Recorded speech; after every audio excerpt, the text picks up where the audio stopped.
How to take quizzes and tests in Khan Academy.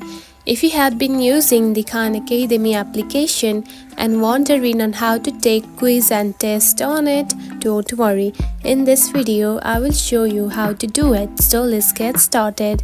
First of all, open the application. Just like this. After opening it, you will find something like this on your home screen. Now you can also find the courses and subjects right here. Now to take quiz or test, simply tap onto one of the subject just like this. Then again choose one of the subject of the grade just like this. Then here you can find all of the courses of the second grade math just right here. Now choose one lesson once again just like this. Now here you can find all of the lessons of the certain subject.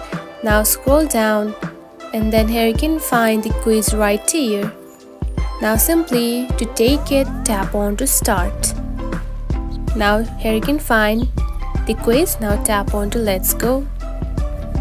Now simply do the quiz. 5 plus 8 is what? Simply do that and check it, or you can simply skip it. Now this is the quiz.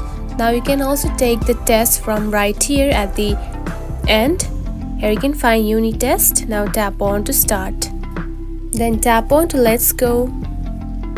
Now from here simply do the test which is given right here. And that's it. This is how you can take quiz and test in Khan Academy. Now do the same process for other courses as well. If you found this video helpful, don't forget to like and subscribe for more tips. Thanks for watching.